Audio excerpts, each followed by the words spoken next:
Thank you, everybody, for joining us this afternoon for another one of our Dean's Seminar speakers.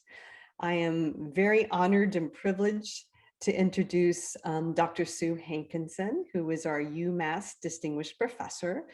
She's a professor in the Department of Epidemiology and Biostatistics, and she's also our Associate Dean for Research in the School of Public Health and Health Sciences.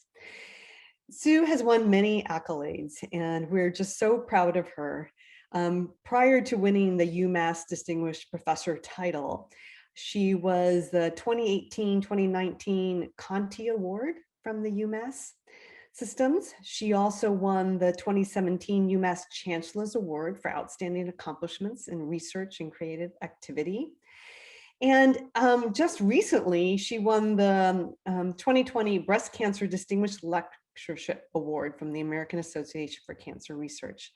Sue has a history of been working with large cohorts data, specifically the nurses cohort study, when she started as a nurse before getting her doctoral degree, and staying on to work at Harvard and work with some premier researchers in the field that have really just, between her talents and those individuals, have done so much to contribute to our understanding of women's health overall. And we're just so delighted to have her accept this invitation to give us this wonderful talk that I think is going to be understandable by both all of us who are researchers, but also individuals who are just interested in this particular topic about what does body size have to do with it. So Sue, thank you so much, and I'll let you go on from here. Great, thank you, Anna Maria. So welcome, everyone. Okay, so today what I'm going to do is just give you a 3 or 4 slide overview of breast cancer, just to remind everyone what an important disease it is in the US and globally. And then I'm going to break my talk essentially into 2 different pieces. The first, I'm going to review what we currently know about body size and risk of breast cancer, that which is really very well confirmed and quite well understood now, because that in and of itself is really interesting.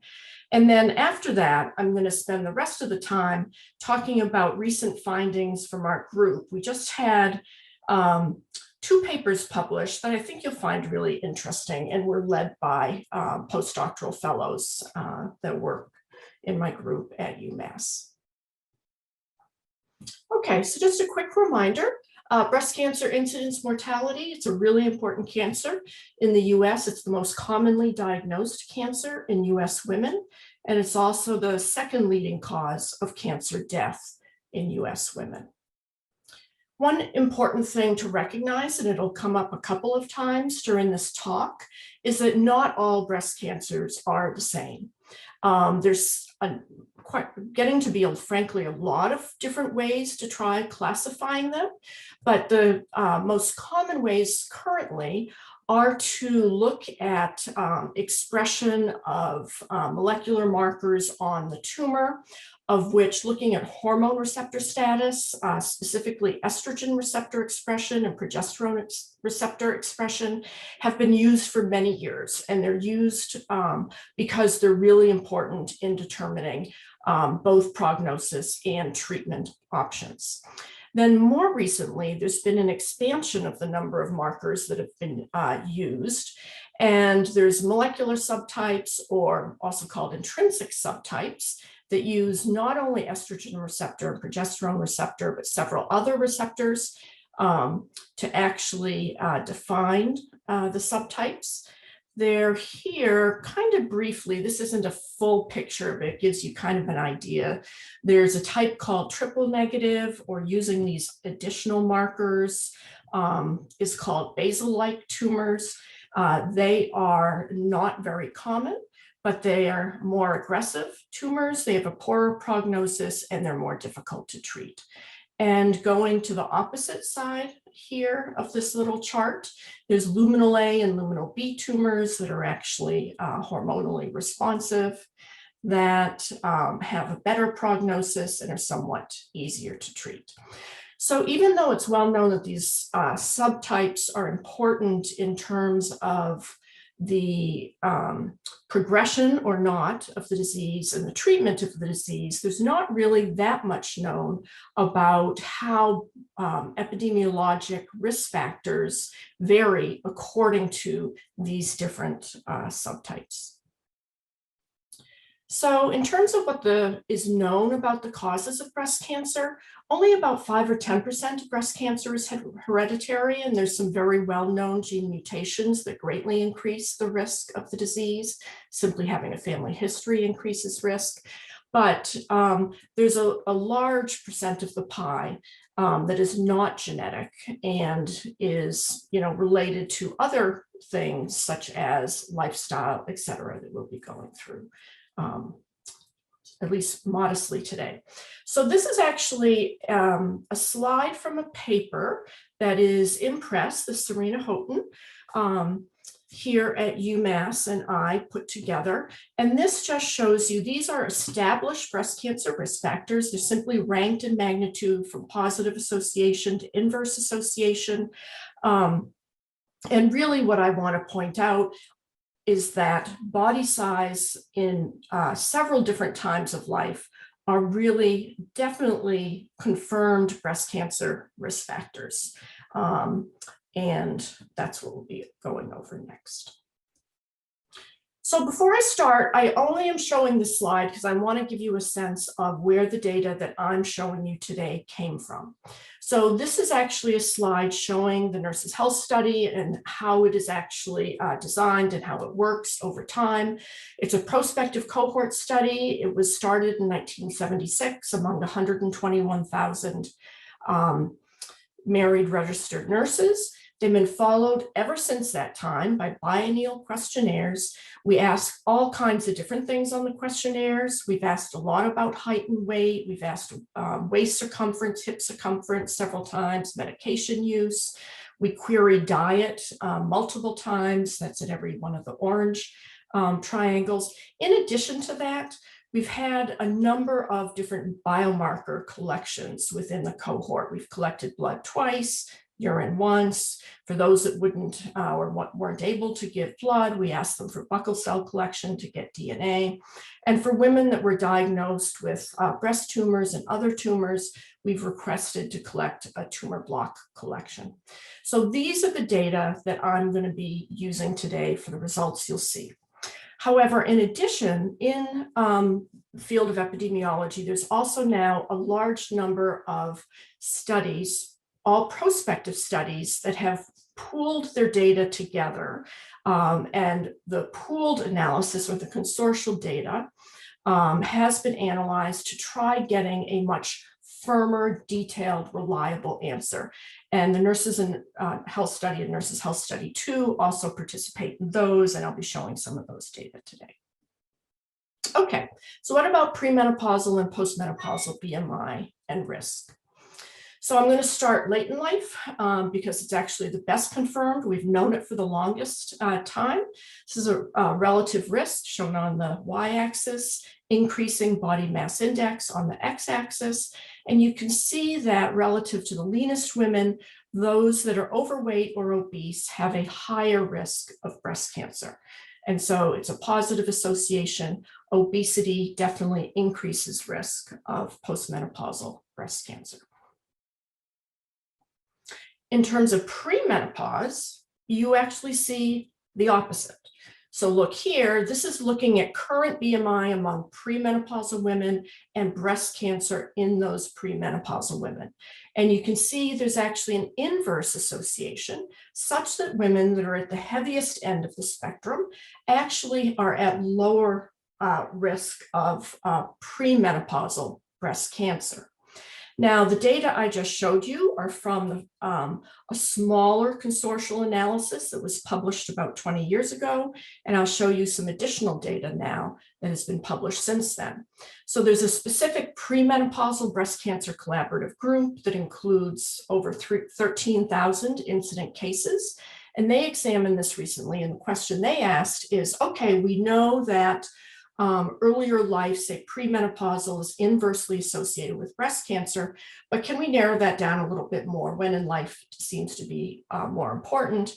And they did look at this, looking at small age groupings of when the BMI was assessed. These are the relative risks associated with a 5-unit increase in BMI. And you can see that the greatest reduction in risk occurs in women that were 18 to 24 years of age, or when they provided their BMI at 18 to 24 years of age. And then it's looking at premenopausal breast cancer while they're premenopausal. The relative risk increased as they were asking about their body size later in life. When we actually included both BMI at age 18 to 24 and current BMI in the same model, there was actually very little change in the relative risk, again, suggesting that it's earlier in life that seems to be perhaps more important. Okay, so this is another big consortial analysis. And the reason I'm showing you this is I like the pictorial. This is showing a spline, which is just smoothed relative risk associations across the range of exposure down here. And so this is what was seen in a large consortium showing premenopausal women and then postmenopausal women stratified according to whether they ever used exogenous postmenopausal hormones or had not. And so you can see starting at pre, really quite a strong inverse association, as I just suggested to you. And when you look at the two postmenopausal groups, positive association, as I just suggested, but looks stronger among those that never used hormones.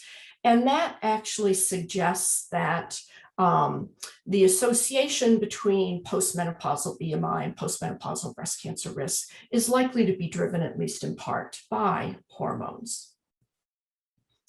Now here's a similar figure, but then this is now taking premenopausal separately, postmenopausal separately, just focusing on kind of the cleanest group to look at, never hormone users, and looked at some of the different types of breast cancer. I'm showing you here just the estrogen receptor positive and progesterone receptor positive versus both negative for each of the groups. And if we look at postmenopausal women first, you can see the association, the positive association between increasing postmenopausal BMI and postmenopausal breast cancer is seen predominantly among those that are hormone receptor positive. And the association ER negative, PR negative is essentially weak or non-existent. When we look at premenopausal breast cancer, you can see that the inverse association looks somewhat stronger among the ER positive, PR positive group. Again, suggesting that hormones are likely part of what's driving this association with breast cancer. Okay, so what about adult weight change? So this is looking just at postmenopausal breast cancer. This was a paper we did in Nurses about 15 years ago. What we really wanted to look at here was, is it possible for a postmenopausal woman who is overweight or obese to actually lose weight and actually reduce her risk of breast cancer? And you can see that there was a suggestion that that was the case. What we then did is said, maybe would we see a stronger relationship if we look at not only those who lost weight, but those who lost weight and kept it off for at least 4 years. And you can see that the association appeared stronger yet. That said, it was still a pretty small data set. You can see pretty wide confidence intervals. So in the big collaborative analysis, this was looked at as well. And you can see in the postmenopausal women, these are actually significant inverse associations, suggesting that a weight reduction postmenopausally does decrease breast cancer risk overall. And you can see here that, well, this looks very similar to just the premenopausal BMI, but it looks here like a weight reduction actually is also associated, this is borderline significant with premenopausal breast cancer risk. Now, what about weight earlier in life yet? So this is how we evaluated early life body size in the Nurses' Health Study via survey.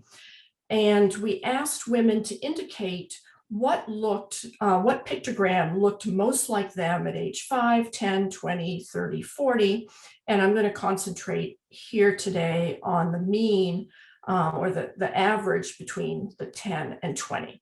Now, even though these do not look like 5-year-olds and 10-year-olds, and you might think, yo, what kind of information is being gathered here? In actual fact, this question has been validated a couple different times, having adult women report about their early life. And these women had actually been specifically measured like in school. And so they had what their actual measurement was to be able to validate. And it actually performs pretty darn well. It's not perfect. Nothing in epidemiology is perfect, but it actually performs pretty well. So when we look at this, the early life body fatness and breast cancer risk, and this is controlling for current BMI and other breast cancer risk factors. You can see it's strongly inversely associated with premenopausal breast cancer risk and postmenopausal breast cancer risk. So again, this is what their body size was at age 10 to 20, controlling for what their body size is currently, and even in postmenopausal women, so this is 30 and 40 years later, we're seeing about, a 35% reduction in risk. When we look according to hormone receptor status, we see that the association exists both for estrogen receptor positive and estrogen receptor negative breast tumors. These data from other studies are really very similar. I'd say the data are probably a little less consistent here. They're highly consistent here, but I think even here, I consider this pretty well confirmed. Now, if we go earlier yet to birth weight, there has been a pooled analysis from 32 studies, including 22,000 breast cancer cases. And a very modest positive association has been consistently observed. This is actually using weight as reported on the woman's birth records. And you can see a very modest positive association. This is per 0.5 kilogram increment in birth weight. So breast cancer is really, I know the relationship between obesity and many different cancers, and this is by far the most complex and, in my view, interesting in that the timing of the weight really makes a huge difference in the association that we see, and these associations seem to be largely independent, although it's a little bit unclear here in that all the weights tend to be somewhat correlated. And so we're really not able to pin down specific ages, I don't think, at this point. But anyhow, just to review, birth weight is weakly positively associated with risk. Higher childhood or adolescent weight is inversely associated. Higher premenopausal BMI also inversely associated, but absolutely flips postmenopausally. There's then henceforth a pretty strong positive association. So just in terms of an additional summary, here for early life, the inverse association is observed both for the hormone positive tumors and the hormone negative. Now, importantly, please realize there's really no public health message here. There is no way, for many reasons, we would ever want to say it would really be good to be permissive and have your kids become overweight to reduce the risk of breast cancer later in adulthood. I'll show you why a little later, that even early life body size measured in different ways is actually positively associated with risk. But there's so many other health outcomes that are adversely influenced by early life high body size, that would just never be a public health message. But importantly, potentially determining the mechanisms, like why does this occur, may suggest new preventive strategies going forward.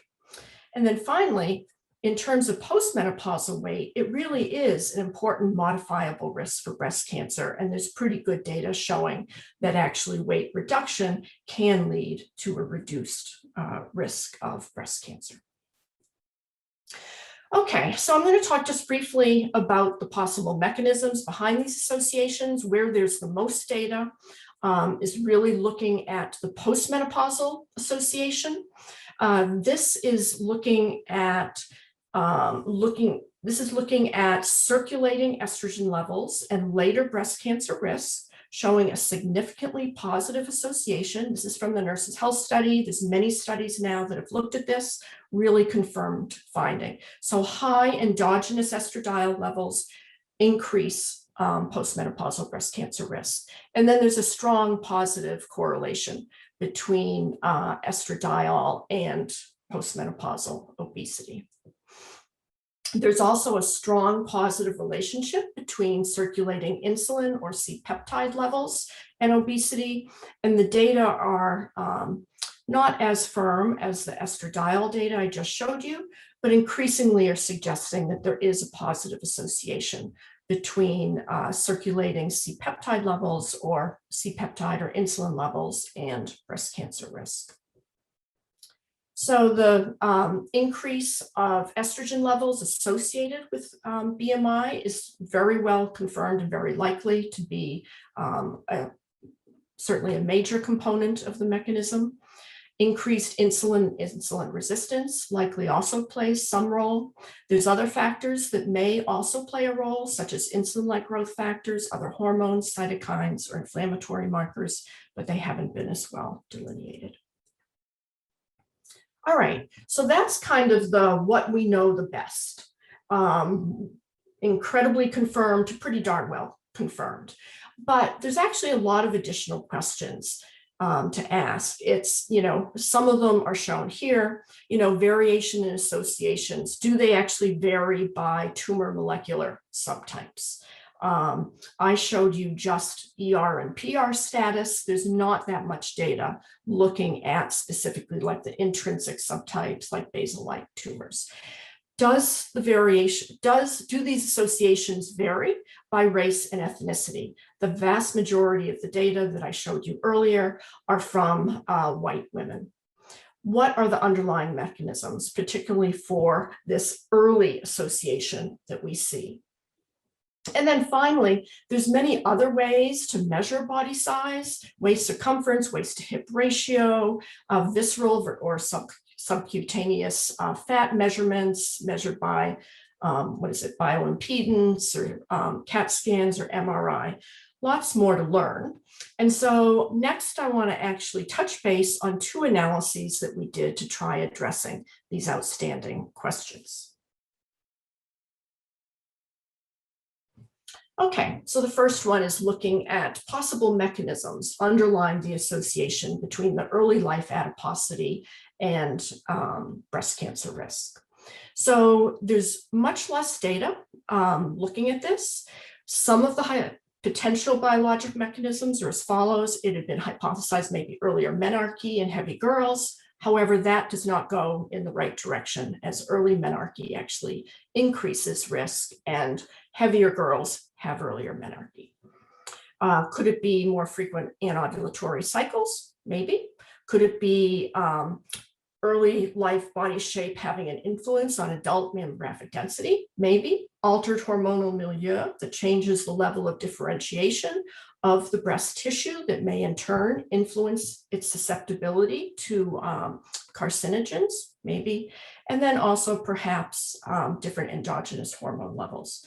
One thing that we had looked at in the Nurses' Health Study was birth weight, somatotype at age 10, and BMI at age 18, the correlation between those measures of body size and adult measured IGF levels.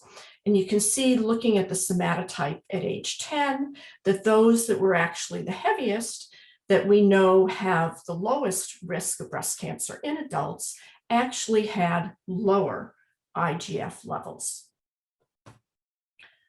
So that's certainly one very interesting hypothesis, that there's some influence early in life, a type of imprinting that actually lowers IGF levels and IGF exposure over time. So the data I'm going to show you right now, we took Nurses' Health Study for the women that developed breast cancer. We asked to collect their tumor tissue. We collected that. We took the self-report from the cases of early life body size as they reported on the questionnaire, and evaluated the transcriptome of both breast tumor and tumor adjacent histologically normal tissue. I'm only going to have time to show you the breast tumor data today. And we looked to see if there was variation of different gene expression pathways. We used something that's called a hallmark gene set. There's actually, or gene sets. Each set, there's 50 of them, represents a really well-confirmed biologic pathway. In the analysis, we accounted for age, date of diagnosis, adult BMI, and then some other breast cancer risk factors. And again, the question was, if we look at early life body size, do we see that there's actually differences in terms of pathway expression in the tumors of these women, similar to what we see if we look at adult BMI and their tumors? We actually do see differences, and I'll be showing you that in a minute. And we did this according to estrogen receptor status, 673 ER positive and 162 ER negative. So I'm going to show you just, I think it's two different figures like this.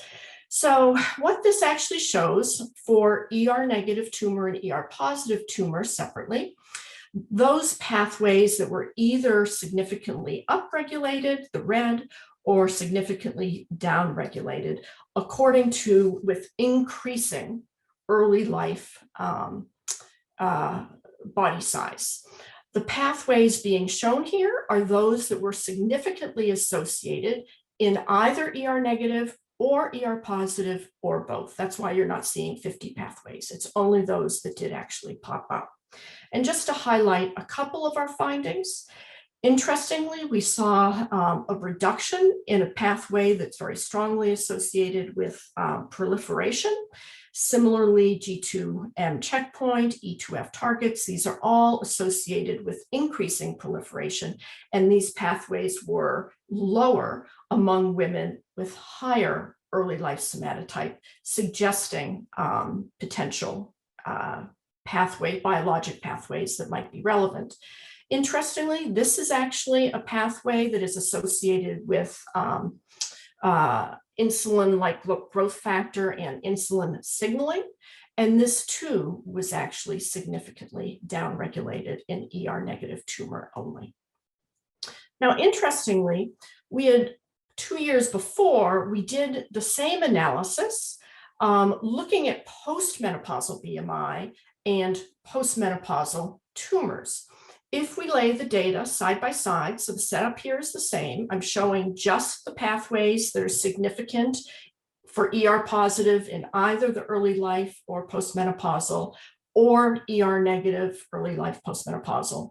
And so you see the reduced number of pathways. And just looking at the colors, you can see that there's a lot of differences. Lots of positive increased signaling here that simply was not seen with early life body size. And down here, actually significant opposite associations. There's an increase in MYC targets pathway here expression, but decreases here. Similarly for ER negative, big decrease and non-significant increase. Looking again at the PI3 kinase AKT-mTOR signaling pathway, not much of an association here, but it was strong up here, and inverse here. So the direction of some of these associations, and certainly the ones that I'm showing you that I'm highlighting, was really what we would have guessed, that those pathways that actually increase or are associated with increased carcinogenesis, increased cell proliferation, would be higher for the postmenopausal BMI analysis. And we saw that with the early life body size analysis, we saw reductions in some of the same pathways. So just in summary, for all of the tumors, we saw decreases in several different proliferation pathways. There was some variation by ER status. In ER negatives, we saw the greatest number of signals, particularly for the PI3 kinase, AKT-mTOR, and G2M checkpoint pathways. For several of the pathways, an opposite direction of association was observed with postmenopausal BMI as hypothesis. Now, this does need validation. We did not have a validation study. I'm not aware of other data that currently exists. We also would like to look at this in true normal tissue and certainly looking at other ethnicities. So there's lots more work to do. Okay, so the second topic that I want to touch on, let's see how I'm doing for time. I think I'm doing okay, is looking at central adiposity and risk of breast cancer. So this is a different way to look at body size. So, and this particular analysis was led by Serena Houghton, who's a current postdoc at UMass, working with me, who is currently looking for a faculty position, which is fabulous. So anyhow, back to why central adiposity. There's let's see if I can show it. Visceral adipose tissue that is shown, it's more internal adipose tissue, and then subcutaneous adipose tissue. And they have rather different biologic activities. The visceral adipose tissue is more metabolically active. It's associated with higher numbers of inflammatory cells, androgen receptors, glucocorticoid receptors, insulin resistance, glucose uptake, that have all been either hypothesized or confirmed to be associated with higher breast cancer risk. So what does waist circumference and waist to hip ratio have to do with it? So I just showed you a lot of data about body mass index, and body mass index is quite highly correlated with waist circumference and pretty moderately correlated with waist to hip ratio. But what's important is that waist circumference has been somewhat more highly correlated with the visceral adipose tissue measure, a more gold standard measure than BMI has been. They're both correlated. Here's waist circumference and visceral adipose. Here's BMI and visceral adipose, but it is actually looks somewhat stronger. And so the hypothesis is that this would actually better represent the visceral adipose tissue, although very much imperfectly. So what was known about this before we started our analysis? This is from a meta-analysis showing waist circumference. The data on waist to hip ratio from the same paper was very similar. And you can see that there is really, when you don't adjust for current BMI in premenopausal women, no association was seen. Although once you account for BMI, a significant positive association was seen. You can see that there's actually very few studies that have actually looked at this association. This was all the literature at the time, and this is just a couple of years ago.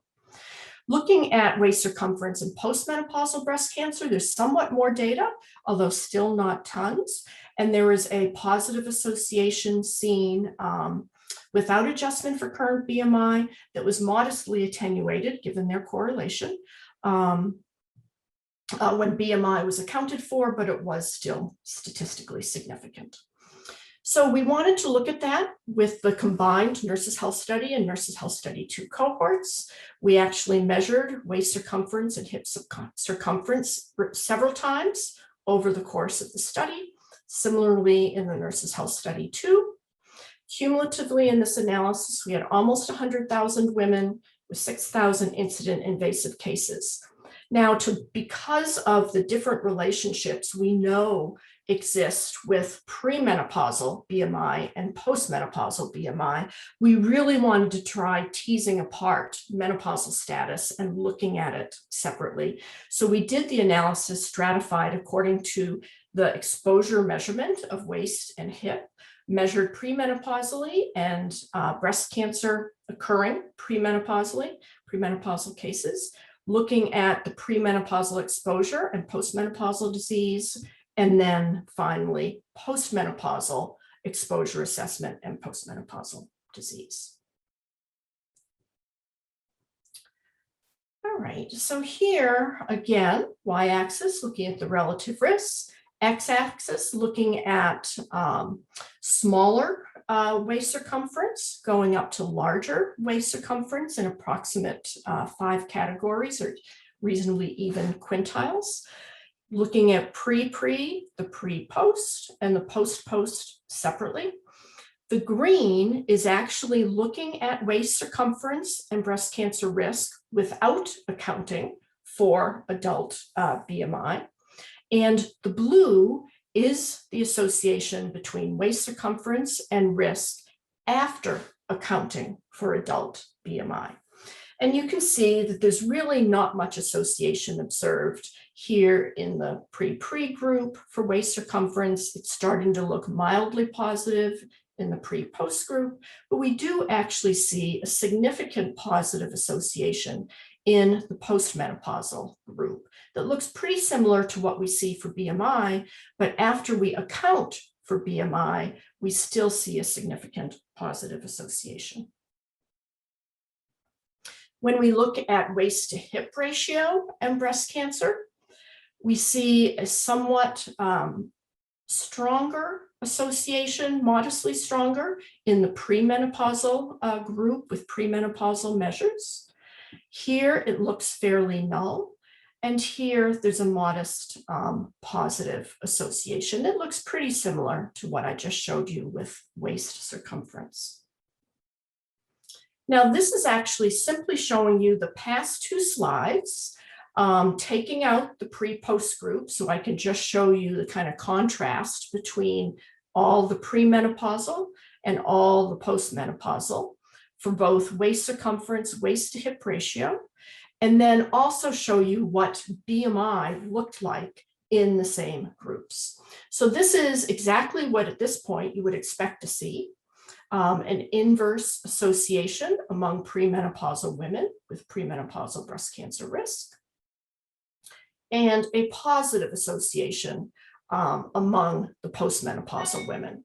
But again, when we actually look at this in the same model, we do see positive associations among the postmenopausal women for waist circumference and positive associations for waist to hip ratio. And they're pretty similar. You know, these are waist circumference and waist to hip ratio are certainly correlated, and it's just a little bit stronger with one measurement than the other.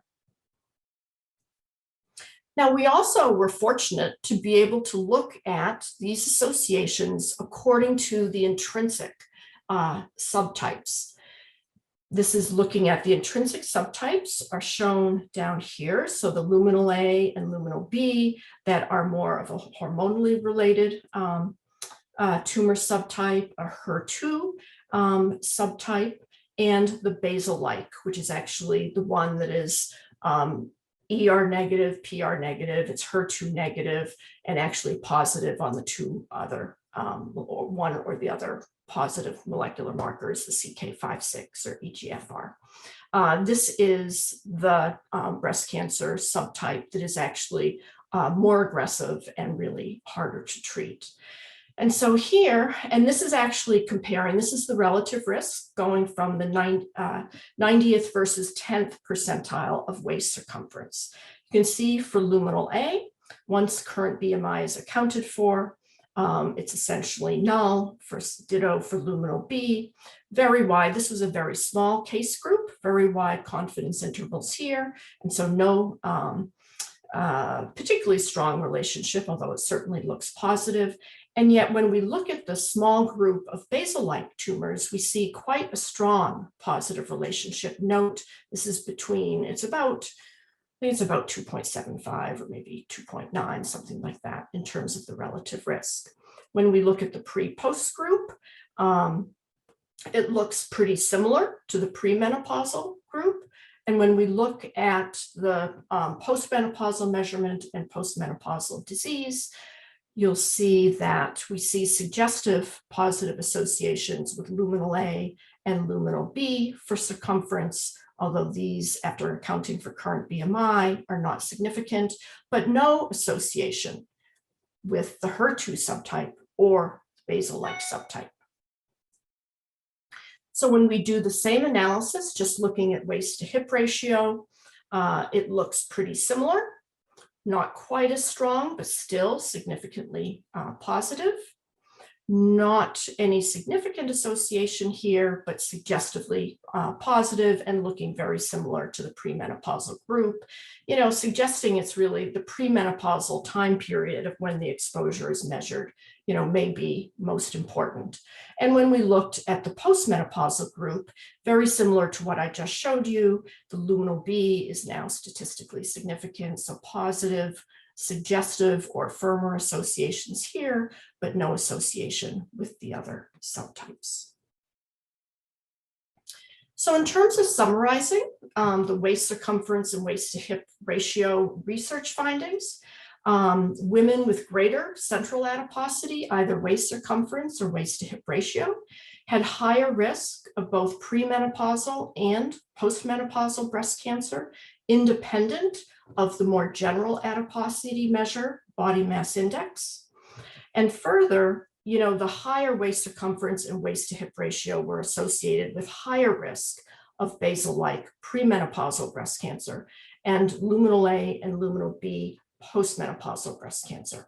The reason I underlined premenopausal and postmenopausal is, remember I noted that, premenopausal BMI is inversely associated with risk.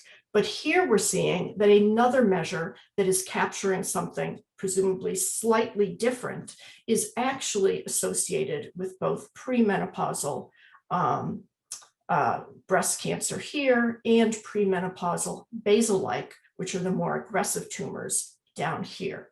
So this study does suggest that body size and adiposity early in life, using a different measure that captures a somewhat different aspect of the exposure, is positively associated with premenopausal breast cancer.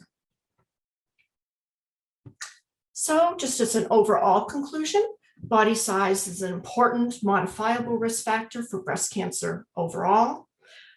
Determining the mechanisms underlying the inverse association with early life body size and risk may provide new prevention possibilities, even though there's certainly, again, no public health message associated with that particular association. It may be a really important clue to ways that we may be able to prevent breast cancer in the future.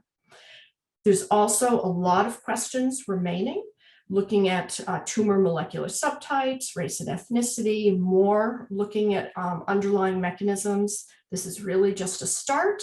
And there's quite a few really nice additional ways to look at body size using CT scans or MRI. We haven't done that in the Nurses' Health study, but there's a number of cohort studies across the world that have done that and will provide some additional really important insight into the association between body size, visceral and subcutaneous fat, and breast cancer risk.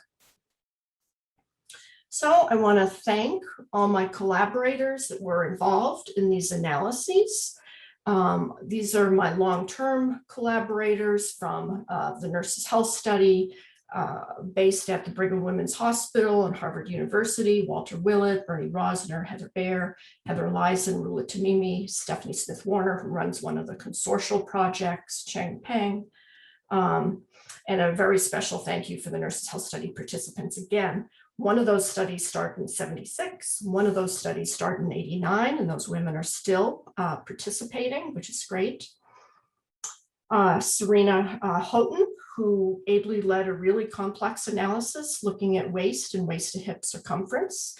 June Wang, who very ably led the analysis looking at early life body size and the potential underlying biologic mechanisms. She's now a faculty member at the University of Southern California, excuse me. And here's some additional collaborators of mine. And there's several of the large consortial working groups that contributed importantly, and it was their data that I showed. And then finally, this work has all been funded by the National Cancer Institute and the Komen Foundation. So with that, I would be happy to take any questions. I can stop share. Thank you. So I can, yeah, Laura. Sue, thank you. That was so lovely, and such an accessible talk also for us non-epidemiologists. I wonder if you could talk a little bit about something you hinted at, which was whether or not there's an actual relationship between BMI or waist circumference and breast density.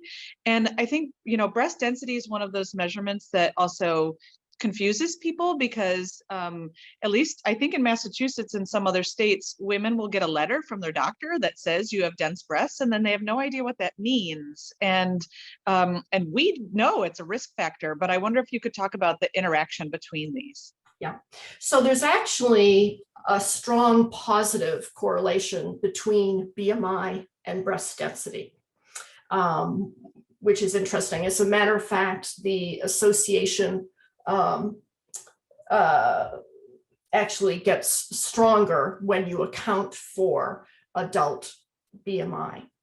So, did I say, I'm sorry, it's what we usually look in terms of breast cancer is percent mammographic density, which is the density over the non-dense. And in women who are more obese, they actually have lower percent density because they have greater adipose tissue. Now, there's actually been a couple analyses looking at early body size and adult mammographic density, suggesting that there may be a pathway through which early body size is influencing density, and then through that influencing breast cancer risk. The association between mammographic density and breast cancer risk is about fourfold between, say, the lowest, probably 20 or 25%, and the highest 20 or 25%. The measurement that's actually being used and what is being reported when someone gets a mammogram is called a BIRAD score, which is a little different from what we usually use in research, but it's actually really well correlated, and the associations are pretty similarly strong. So there's actually, quite a strong relationship between body size and mammographic density, but not always quite in the ways that you would think. And when women lose weight, like you were talking about, the intervention of we tell people to be heavy when they're young. No, we don't want to do that. But if women lose weight, does their breast density change because they've lost that adipose tissue in their breast? Yeah, there is some change. I'm not sure if it's how fully concordant it is, but it's at least somewhat concordant in terms of changes. Okay, thanks, Sue. Yeah. Liz. Hi, Sue. Thank you so much for that. That was really, really fascinating.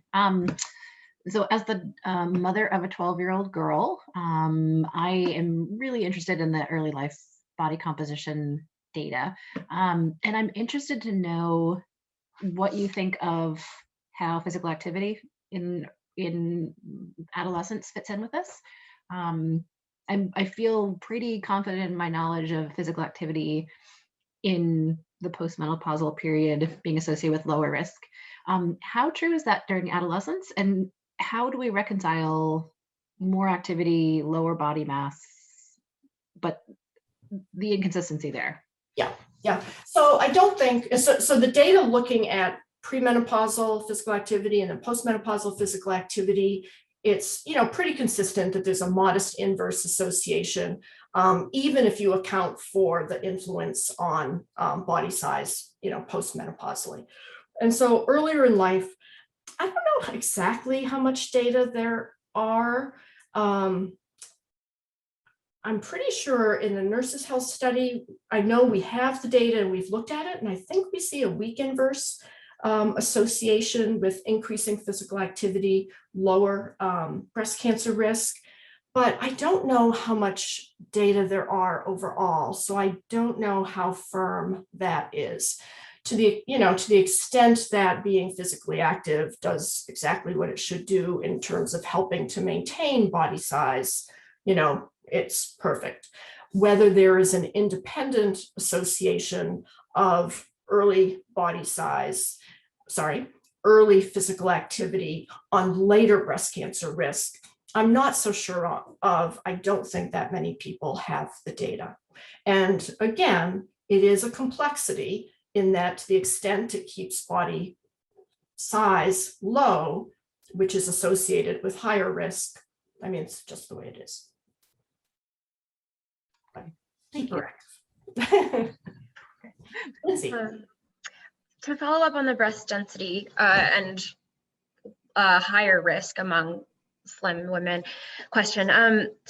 This is certainly not my area, but I've taken a cancer epidemiology class with Dr. Sturgeon, and I'm curious whether you think that relationship might have more to do with difficulty with early detection, because it's harder to detect early signs with more dense breasts, or if it's more of a mechanistic, potentially hormonal issue with breast dense and thin women being related to higher risk.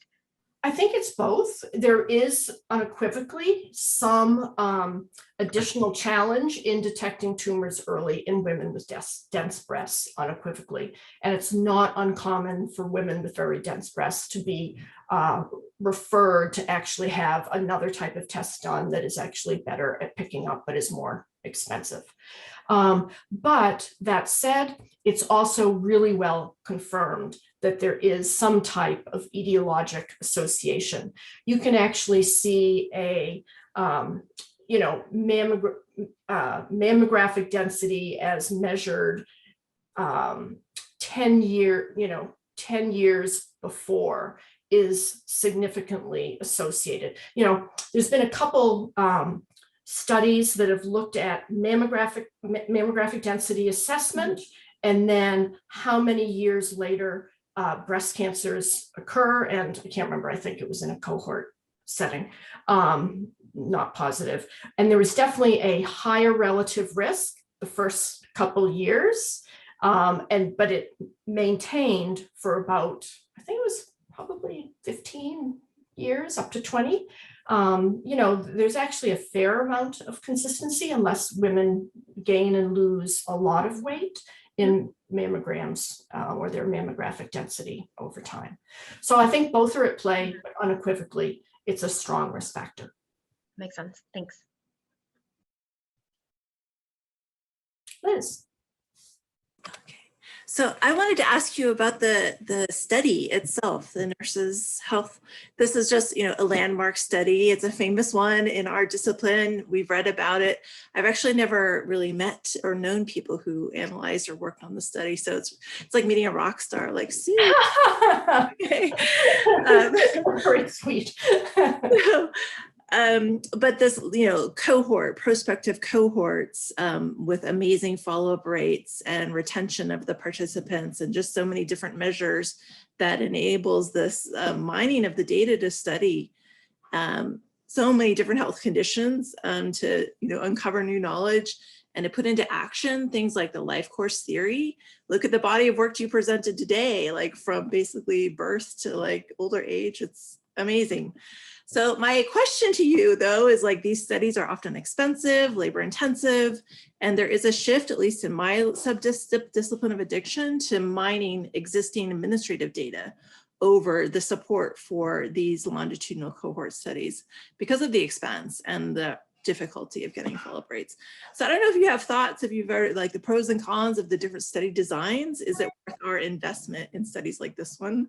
And I don't know, kind of like thinking in the future going forward, what type of study design should we be like supporting? Yeah, so I think there's actually been a move for the reasons that you state of one, making increasingly sure that cohort studies that do exist are available for other people to use or basically collaborate with the people that actually run the studies, such that, you know, I can speak for the Nurses' Health Study. We get a lot of requests for people to utilize the study to actually assess, you know, X, Y, and Z exposure and X, Y, and Z outcome. And as long as it's, you know, actually possible, not already being done, and doesn't inappropriately use up like biologic markers, like, can I have 2 mils of plasma? No. Generally, you know, the group says yes. And so there's a lot of sharing, and that's true with all the, you know, cohorts. And then in terms of kind of refreshing databases, you know, even though like there's a lot being done with nurses and nurses too, you know, they're all postmenopausal now. We're not further gathering information about different oral contraceptives or, you know, that are coming up and different uses and lots of different exposures. And so most of the refreshing that I'm aware of, like the American Cancer Society, that doesn't depend on NIH funding, they're actually funded through their volunteers and contributions, started a study, I don't know, maybe it's 10 years ago now. In Canada, they have a large cohort. There's a large national cohort. There's also the UK Biobank that was actually one of the predecessors to the All of Us study that is now being launched by the US, and it's intended to be available for everyone to use. Lots of things being collected.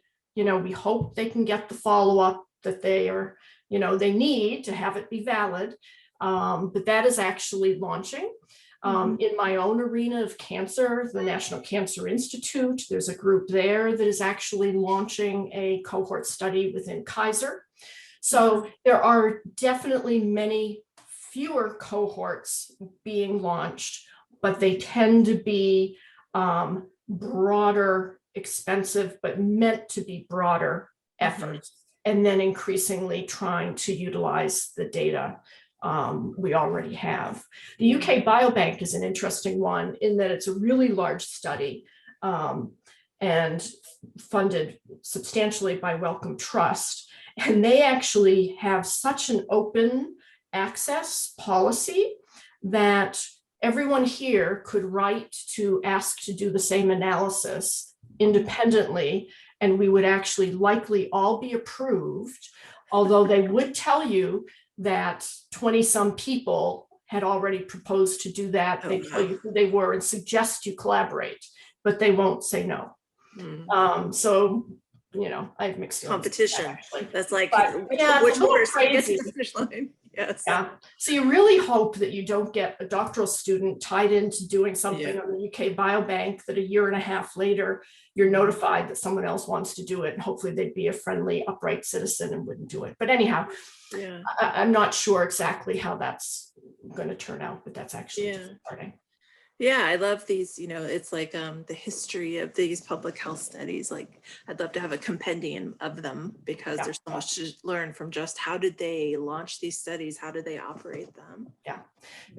There's only 1 minute left. Do you want to hear the story about how it became the Nurses' Health Study? Sure, I'm interested.